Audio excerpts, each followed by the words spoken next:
when he joined the force, and has worked his way up the ranks over the past couple years, about 35 years. So we were actually joking beforehand that live enables mistakes to be seen live, and I've done the first mistake of this live interview. So, Deputy Chief, you're retiring in 48 hours. How does that feel? Well, it's a little while to get used to. I mean, I think the decision to actually retire was the hardest decision I've ever made in my life. I wanted to be a police officer since I was 15. I got on the job after Mohawk College at 19, and I could never see myself not being a police officer. It's funny, we were out with some friends the other day, and just in a restaurant, and the person was congratulating me on retirement, and he says, "You still act like a cop. You're looking around the room, you're looking at where the cash register is, you still act like a cop." So I think to turn that off will be the hardest thing. It's something I've done all my life. It's something that I'm very proud of, and I think that will be the biggest transition. So now that I made that decision, going over to civilian life will be the biggest transition. And what would you say has changed? It's been 35 years as a police officer. What are some of the biggest changes you've experienced during those 35 years? Well, it's actually remarkable to see the changes that happened in 35 years, from being a police service that is much more accountable than we've ever been before, or policing in general. I mean, we have so many layers of accountability, different agencies that follow us, and including now the media has always held us accountable, but now we have everyone with cell phones. And so everything we do from the simple arrest to vehicle stop is now can all be recorded on cell phones. And we saw that this year when Officer Morelli was making an arrest, providing great quality service, doing his job, and that went on YouTube. And it originally went on YouTube as a slam against police services. But what happened is people recognized that this was good quality service. The officer was doing his job. And we had over 2 million hits for a simple act that our officers do every day. And when you talk to Officer Morelli, he says, "I'm just doing my job." And that's what happens every day. Our officers are on the street just doing their job and doing it to the best of their ability. And I think what happens is, I think because we're much more transparent, people are seeing the work that we do every day. So that's just one thing that's changed. I mean, there's been so much that's changed. Even how we process a criminal offense nowadays, where when I started 35 years ago, a homicide file could be done in a single folder, and all the witnesses, and we take that matter to court. Now there's banker boxes, hundreds of bankers boxes. I know there was one investigation that I was involved in with fine analysis when I was a superintendent of investigative services. There was 1 million documents that had to be recorded and analyzed and sent to court. So the size of and scope of cases are probably the things that has changed the most. The complexity of the court process. I think we see what happens on TV, and we say, all right, we want to see it in real life. And those are some of the things that our investigators have to deal with. We call that the forensic aspect of criminal investigations. Everyone sees what's happening on TV. Why can't you solve a case in 48 hours? How come you can't solve it in 1 hour? Where we've seen investigations that last 5, 10 years, and then bring in all that information back to the court so that a jury can make sense of it. Those are some of the challenges we have. Of course, since I've been on the job, DNA has come in.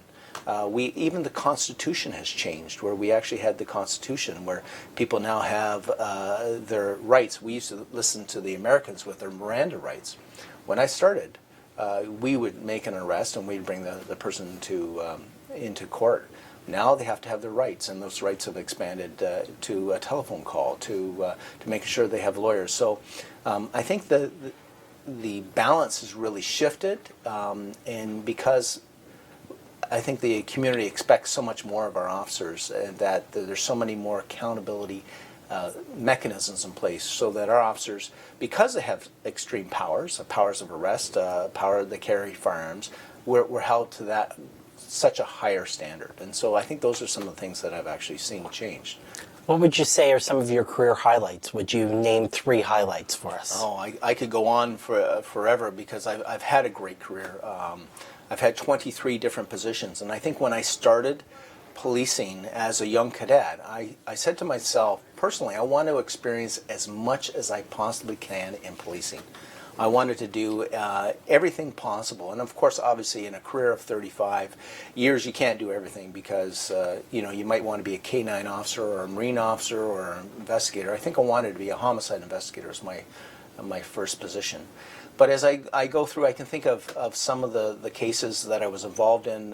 There was a $3 million arson that was originally thought to be an accidental fire and arrested 5 people through this arson, and 4 of them were youths, and spent 3 days on trial to get the youth statements in. And because of the work I did beforehand with my partner, at that time all statements were admissible, and we got a conviction on a $3 million arson. I think the work that we did at Red Hill Creek was probably a highlight.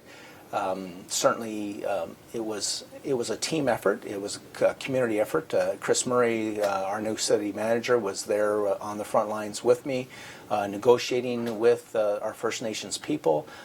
It was a massive event because there were so many people who had specific interests, and I was on the ground.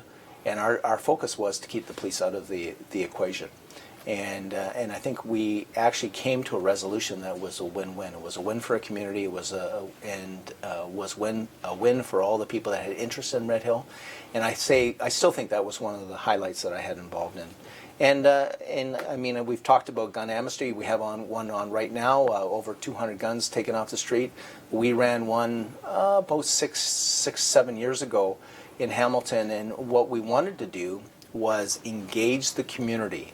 That was when the shooting happened in Toronto, and there was a lot of drive-bys in Hamilton. We had 56 outstanding criminal cases involving drive-by shootings, and the community was upset and wanted to get engaged and want to get involved. And so we offered the amnesty as a way to motivate the community, to get the community to see if they could help make our streets safer. And that was an extreme success. Over 1,300 weapons taken off the street and about 135 handguns. And we know from being on the street, it's the handguns that are actually the most dangerous to our officers and our community. So that was a great success. I could go on, Joy, about the things that the memories come back of all the great things that I've had the honor and privilege to participate in. But I'd say those are probably 3 highlights for me. Any regrets during the career? You know what? It's one of those careers, and I talked to the recruits, and I talked to just recently the cadets that we've hired on, and I said, the day that you don't like coming to work, the day that this becomes a burden, it's time to get out of policing. And I can't think of a day that I did not get excited or enjoy putting my uniform on. I love serving the community. I love serving the people of Hamilton, and I have absolutely no regrets. My only regret is that I couldn't do another 35 years. Well, on that, today's headline, are you looking to be the next chief of police? Well, it's an interesting thing because when you do declare that you're going to retire, the rumors start, and I mean I've been going to all different locations, and I think the thing that the message I want to leave is I've done 35 years of policing. I've made the decision to move on, and where I am right now is I'm looking forward to spending time with family and friends, and that's the truth. I'm really looking forward to some downtime because as a deputy chief, I've done the operational side, and I've done the administrative side. You're fully engaged. You're dealing with the community all the time. You're dealing with issues internally and externally. And I think you don't realize that you're on a high all the time and that you're representing the men and women that serve us, but you're also representing the community. And I think just to take some time off and relax and enjoy the successful career, but also kind of connect back with family and friends is really important to me. So you started as a cadet? Yes. Which meant to get to where you are, you had to take your education well as a police officer. The cadet program's back. What advice would you give to people who are looking for a career in policing? And what mistakes have you made during your career that you would share with them and say, avoid this mistake? Well, I think any advice I give to anyone that's looking to join the Hamilton Police Service, we're different than other services is because we really want you connected to the community. So you won't advance in our organization if you don't believe in continuous education and that you're not connected to our community. And so those are core values that were established back during Colin Miller's days, Ken Robertson, the chief, Brian Mullen, Bob Madaw. Those are all chiefs that embrace this connection to the community. And so I tell the cadets or the officers first starting that you have to engage in the community because you become a better police officer if you're engaged in the community. You are connected to the community, you live in the community, and so policing is not about law enforcement. It is about community problem solving. It's about solving community problems, and it's about networking with our community. Policing has changed where it's not just about law and order anymore, but it's about understanding what's happening in the community and where the police fit into that to help educate and community problem solve. And I think that's kind of the where policing has gone. Myself, on an educational, I came with 2 years of Mohawk College. It took me 18 years to actually get my degree. I have done most of my education while I'm working. So lots of evenings out on my own time, but I've also gone to the FBI National Academy. I've also gone to Rotman's for an executive business degree. And so part of our organization is if you show that you're going to educate yourself by taking courses at McMaster University or Mohawk College or improving yourself, the organization will also educate you. And because the type of officer we need today on the street is highly motivated but highly educated because laws change all the time. And I think to be successful in this, you have to believe in continuous learning and improvement, and it makes you a better police officer. So you're the next deputy chief that takes your seat. What advice do you have for them, and what do you think are their challenges in the next 5 years, and the changes that you want to see the Hamilton Police implement in the next 5 years? I think the biggest change is to the biggest thing that advice I'd give is that you have to stay connected to the community. As a deputy, you are the face of the organization along with the chief, and so you have to be able to connect to the community. The community's got to feel that they can approach you so that you can resolve the community issues. So you're the buffer, really, and you also have to provide leadership. So something that I've really embraced during my career, during my 35 years, is innovation and best practices. Policing changes, and I pride ourselves in Hamilton as being very, very innovative and very, very creative. We will try anything. We have the Social Navigator program. We have the Action program. We did the gun amnesty. I mean, we've tried everything. We even had like different modes of transportation. We came up with the ghost car and the mounted unit. Those are all ideas that we looked at a problem and we said, how can we solve this problem? And do we have to use traditional methods of solving these problems, or is there something out there that we can look at and use here in Hamilton? And I think that's what's made Hamilton a strong police service. We do things. We have our budget struggles because it's the community we live in.